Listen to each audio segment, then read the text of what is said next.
Hello and welcome to another Top Grades Made Easy video. We're looking, as you know, at the theme of generosity in A Christmas Carol. There are 3 things that you're going to learn. Well, that's not quite true because within those are 7 quotations, all of which I'll show you how to get grade 9 when writing about the theme of generosity, which of course will fit nearly every question you'll ever be asked. I'm also going to link it to lots of other themes: family redemption, Christmas, greed, and the big one, treatment of the poor. And then finally I'll show you how to write about the ending of the novel, which you will do whatever the question, which will make getting the grade 9 really easy. Let's dive in to the first quotation. Oh, but he was a tight-fisted hand at the grindstone, Scrooge, a squeezing, wrenching, grasping, scraping, clutching, covetous old sinner. Well, the purpose of this description is to set Scrooge up as a sort of pantomime villain, or the villain of a Victorian melodrama.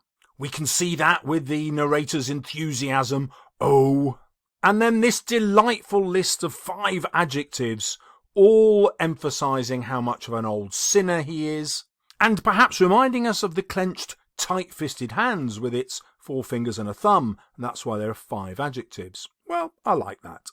You can see that the description is deliberately hyperbolic, which means over-exaggerated. Now, the point of that is that he is described as the opposite of generous, which will make his transformation in stave 5 all the more significant. Then we have this marvellous metaphor of him being a flint, which you would strike to get a spark to start a fire, but no, he's a flint that has no generous fire. The great thing about this image is that it suggests his role, even as a flint, is to provide generosity. So Scrooge is actually going against his nature by not being generous, and that helps prepare us for the transformation at the end, when his nature is restored. That's important because people will tell you the ending might not be very convincing, we don't believe in the transformation, but you're actually going to be able to use this quotation to prove that Dickens was building in the idea of his true nature and the possibility of his being generous right at the very first time we met him.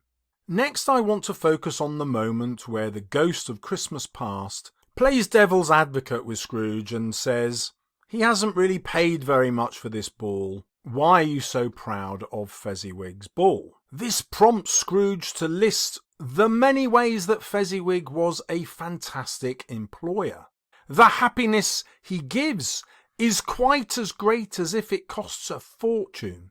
Well, here Dickens is emphasising what I think is the main message of the novel. You might think the main message is about being kinder to people at Christmas and giving to charity and thinking about others like your family. However, beyond all that, I think there is a much more powerful message. As you'll know from some of my other videos, A Christmas Carol was priced at a really expensive 5 shillings, which was a third of Bob Cratchit's weekly earnings.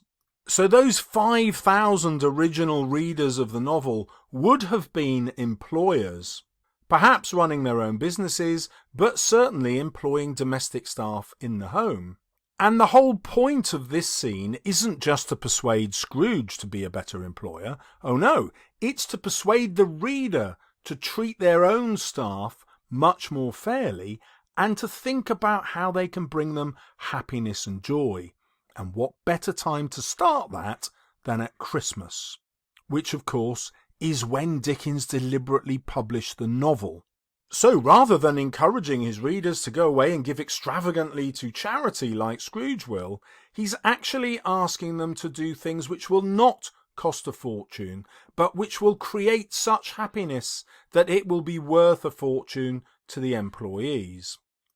So this is a really clever tactic because it's saying to his readers at the beginning of the novel, look, I'm going to ask you to spend a little bit more money, but don't worry, it won't be much, it won't hurt. Of course, later in the novel, we'll see how that message changes and he asks for a bit more cash. So let's see how that pans out in our next quotation. This is Fred at the end of the novel, but earlier in the novel he's recounting to a Christmas gathering of his friends and family how he's been to see Scrooge and wished him a Merry Christmas and got rushed out of the door with a bar humbug or five. You remember that scene. Now, it's really important for Dickens to emphasise that Fred doesn't go and visit Scrooge every year in order to get money from Scrooge's will. That would have been an obvious thing for a Victorian audience to expect. Firstly, Fred denies it, and secondly, we can see from the description of his home and his friends and the fact that he has his own domestic staff that he's not short of money. So Dickens gives him a much more powerful reason other than he's just a really good bloke, which is what Scrooge is going to learn to be. And it's this.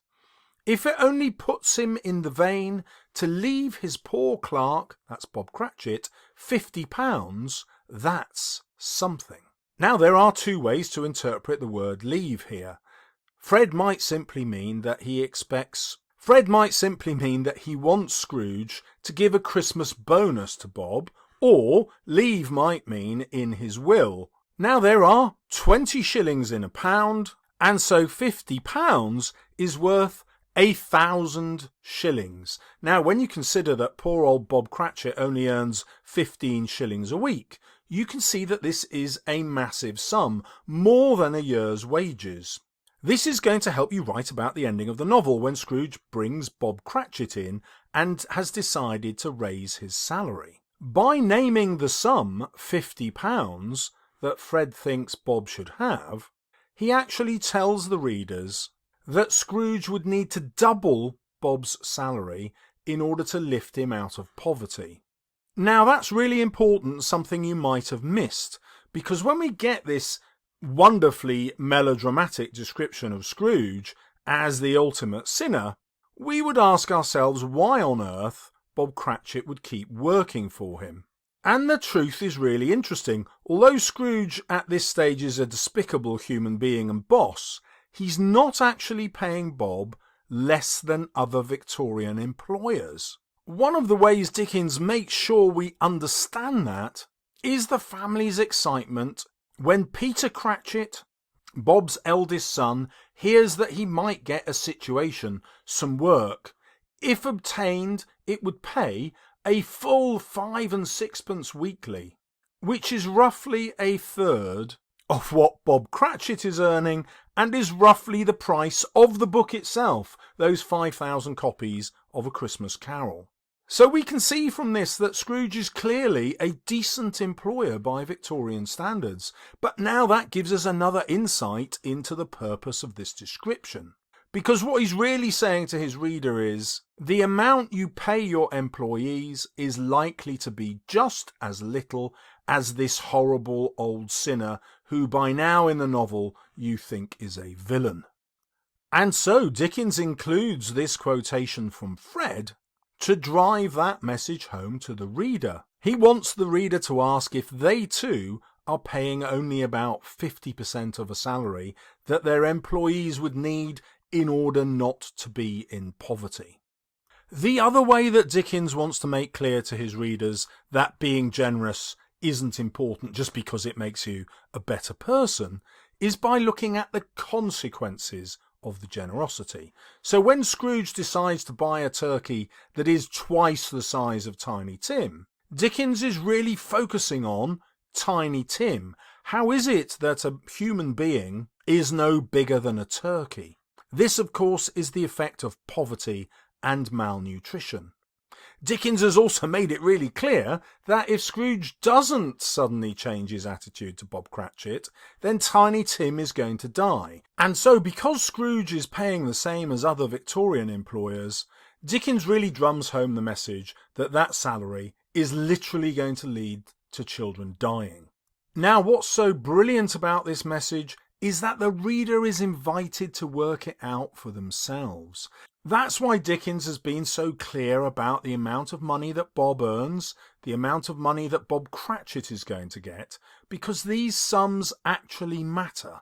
And the £50 shortfall is what's going to make the difference between life and death, poverty, and making ends meet easily. Now, it's always great to consider structure when you're writing about the novel because that helps you access the top grades. And if we go back to the very beginning where the ghost of Jacob Marley confronts Scrooge, look at how melodramatic his warning about generosity is. The common welfare was my business. Charity, mercy, forbearance, and benevolence were all my business. The dealings of my trade were but a drop of water in the comprehensive ocean of my business. We might expect it to be delivered in church by a fire and brimstone sort of preacher. But that, of course, is the kind of rhetoric that's easy to ignore. That's why Dickens puts it at the beginning, so that when we get to the end, his persuasive powers are much, much more subtle. He forces us to do the sums ourselves, link that to Tiny Tim's death, link Tiny Tim's death to the typical fate of ill and disabled children at the time. And by the way, every reader would have known a child who died before the age of 5 because infant mortality was so high. About a third of such children died, not just the disabled ones like Tiny Tim. Now, the other significant aspect of the ending is when Scrooge meets again the portly gentleman who was asking for charity in Stave 1. What's interesting here is that Scrooge whispers to the portly gentleman how much he's going to give, and just as the portly gentleman is going to announce to us, the reader, how much that is, Scrooge cuts him off. So what we have is a society that's embarrassed to talk about money, especially money that's paid in charity. The idea of this is that if you broadcast how much you're giving to charity, this is just a vain form of boasting. It's what we in the modern day call virtue signalling, and this was somehow shameful. So if we go back to the comedy of Stave 1, where Scrooge is rejecting the offer to contribute anything to the charity, "What shall I put you down for?" said the portly gentleman. "Nothing," Scrooge replied. "You wish to be anonymous," said the portly gentleman.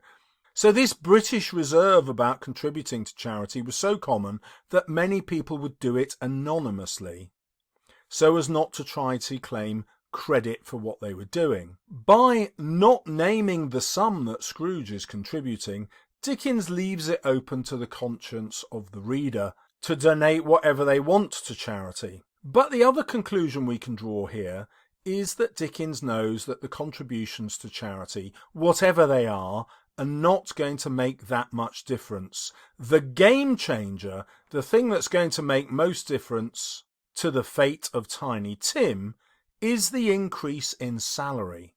And that's why Dickens is really specific that what Scrooge most wants to do is increase Bob's salary. That's his main message here.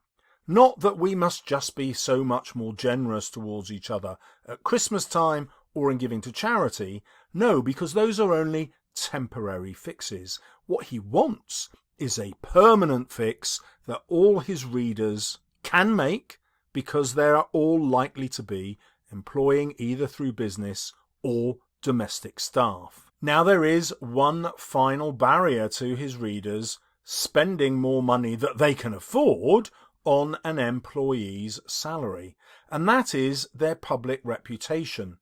That's why I included this quote here, so that you would see that giving money away was not necessarily seen as something that you would broadcast. Yes, that you gave to charity would be a wonderful thing, but if you were doing it visibly and ostentatiously, then people would suspect your motives.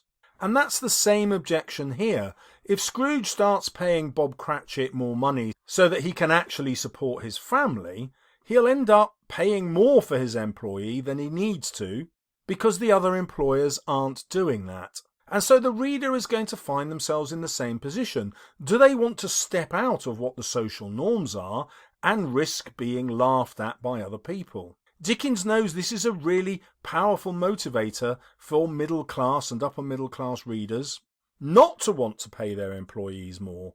You know, how annoying must it be for them to actually lose money and lose reputation and standing in society because people are laughing at you for paying money you didn't need to pay? And that's why he includes this aside from the narrator, that Scrooge let people laugh because he was wise.